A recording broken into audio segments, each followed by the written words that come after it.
തദ്ദേശ തെരഞ്ഞെടുപ്പിൽ തിരുവനന്തപുരം കോർപ്പറേഷനിൽ കോൺഗ്രസിന് നേട്ടമുണ്ടാക്കാൻ തെരഞ്ഞെടുപ്പ് തന്ത്രജ്ഞൻ സുനിൽ കനഗോലുവിന്റെ ടീമും രംഗത്ത്. കേരള ടീമിന് കനഗോലു ഇത് സംബന്ധിച്ച നിർദ്ദേശം നൽകി. കോർപ്പറേഷനിൽ BJP അധികാരത്തിലെത്താതിരിക്കാനാണ് നീക്കം. 24 prime time breaking. Manish Mahiwal വിവരങ്ങളുമായി ചേരുന്നുണ്ട് തിരുവനന്തപുരത്ത് നിന്ന്. മനീഷ്, തിരുവനന്തപുരത്തിന്റെ കാര്യത്തിലൊരു പ്രത്യേക ശ്രദ്ധയുണ്ട്. അതുപോലെ കഴിഞ്ഞ തവണ ചെറിയ മാർജിനിൽ തോറ്റുപോയ ഇടങ്ങളുണ്ട്. നേട്ടമുണ്ടാക്കാൻ കഴിയും എന്ന് പ്രതീക്ഷിച്ച ഇടങ്ങളിൽ നേട്ടമുണ്ടാക്കാൻ കഴിയാതെ പോയ സാഹചര്യമുണ്ട്. ഇവിടെയൊക്കെ ഒരു പ്രത്യേക ശ്രദ്ധ ചെലുത്തിക്കൊണ്ട് മുന്നേറ്റമുണ്ടാക്കാൻ കഴിയും, അതിന് കനഗോലുവിന്റെ ടീമിനെ ആ അർത്ഥത്തിൽ തന്നെ ഉപയോഗപ്പെടുത്താൻ കഴിയും എന്ന് കണക്ക് കൂട്ടുന്നുണ്ടോ നേതൃത്വം? മനീഷ് മഹിബാൽ. റിജിത്ത്, കോൺഗ്രസിന് കേരളത്തിൽ അതിപ്രധാനമായ ഒരു സാഹചര്യമാണ്. കാരണം തദ്ദേശ തെരഞ്ഞെടുപ്പ് ഇതാ വന്നെത്തി നിൽക്കുകയാണ്. ഒപ്പം തന്നെ 7 മാസത്തിന് ശേഷം നിയമസഭാ തെരഞ്ഞെടുപ്പുണ്ട്. അതുകൊണ്ട് തന്നെ നിലവിൽ സുനിൽ കനഗോലുവിൻ്റെ പ്രത്യേക ടീം ഇതിനോടകം തന്നെ 20 ലോക്സഭാ മണ്ഡലത്തിൽ, പാർലമെന്റ് മണ്ഡലത്തിലൊക്കെ തന്നെയുള്ള നിരീക്ഷണ സംഘത്തിന് ഇതിനോടകം തന്നെ നിയോഗിച്ചിട്ടുണ്ട്. ഈ നിരീക്ഷണ സംഘം നിയമസഭാ തെരഞ്ഞെടുപ്പിന് മുന്നോടിയായി തന്നെ ഡിസംബറിൽ ഒരു പ്രത്യേക റിപ്പോർട്ട് ഈ ഓരോ നിയമസഭാ മണ്ഡലത്തിനെ സംബന്ധിച്ച്, അതായത് നിലവിലുള്ള പാർലമെന്റ് മണ്ഡലത്തിലുള്ള നിയമസഭാ മണ്ഡലത്തിൽ ഓരോ നിരീക്ഷകൻ വെച്ച് അത്തരം കാര്യങ്ങൾ പഠിച്ച് റിപ്പോർട്ട് നൽകും.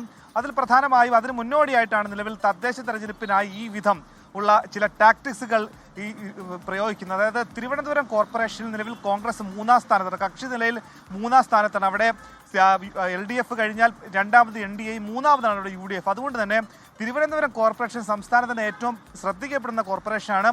തദ്ദേശ തെരഞ്ഞെടുപ്പിനടക്കം തിരുവനന്തപുരം കോർപ്പറേഷനിൽ ഒരു പ്രധാന പ്രതിപക്ഷമെങ്കിലും ആകാൻ കഴിഞ്ഞാൽ അത് വരുന്ന നിയമസഭാ തെരഞ്ഞെടുപ്പിൽ വലിയ രീതിയിൽ മുന്നേറ്റം ഉണ്ടാക്കാൻ സാധിക്കും.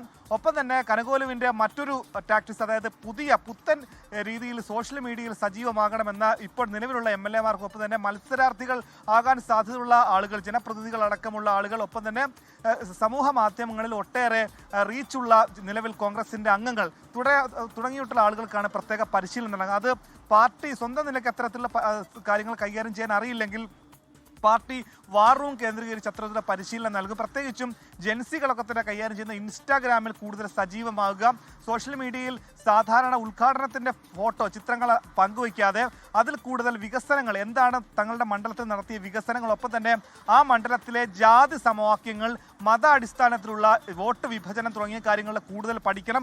ഒപ്പം തന്നെ പുതിയ വോട്ടർമാരുടെ ഓരോ മണ്ഡലത്തിലെയും എണ്ണം എടുത്ത ശേഷം ആ പുതിയ മണ്ഡലത്തിലെ ആ പുതിയ വോട്ടർമാരെ സ്വാധീനിക്കാൻ ആ മണ്ഡലത്തിൽ എന്തൊക്കെ സ്വാധീനിക്കും, എന്തൊക്കെ കഴിയും, എന്തൊക്കെ സ്വാധീനിക്കും, അതിന് സോഷ്യൽ മീഡിയ മുഖാന്തരം എന്തൊക്കെ തന്നെ ചെയ്യാൻ കഴിയും എന്ന കാര്യത്തിലൊക്കെ തന്നെ കൃത്യമായ പരിശീലനം നൽകുന്നു. ഒപ്പം തന്നെ നിലവിൽ MLA ആയിട്ടുള്ള ജനപ്രതിനിധികളായിട്ടുള്ള ആളുകൾ, ഒപ്പം തന്നെ സോഷ്യൽ മീഡിയയിൽ സജീവമായ ആളുകൾ ഒരേ അക്കൗണ്ടുകൾ മാത്രം യൂസ് ചെയ്താൽ പോരാ, പ്രത്യേകിച്ച് 2-3 അക്കൗണ്ടുകൾ ഉപയോഗിച്ചുകൊണ്ടുള്ള പ്രചരണം നടത്തണം. വാട്സാപ്പ് ഗ്രൂപ്പുകളിൽ അംഗമാകണം.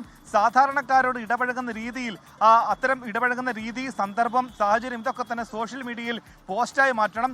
കൃത്യമായ രീതിയിൽ ഫിൽട്ടർ ചെയ്ത്. മനീഷ് മഹിബാൽ തിരുവനന്തപുരത്ത് നിന്ന് വിശദാംശങ്ങൾ പങ്കുവയ്ക്കുകയാണ്. നിയമസഭാ തെരഞ്ഞെടുപ്പും തദ്ദേശ തെരഞ്ഞെടുപ്പും പടിവാതിൽക്കൽ നിൽക്കെ കനഗോലു ടീമിന്റെ സഹായം കൂടി ഉറപ്പുവരുത്തുകയാണ്.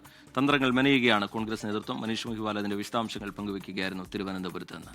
ലോകത്തെവിടെയായാലും ഏത് സമയത്തും 24 വാർത്തകളും ഓഗ്മെന്റഡ് റിയാലിറ്റി പാക്കേജുകളും എക്സ്പ്ലെയിനറുകളും വിശദമായി കാണാൻ ഞങ്ങളുടെ YouTube ചാനൽ നിങ്ങൾക്ക് സബ്സ്ക്രൈബ് ചെയ്യാം.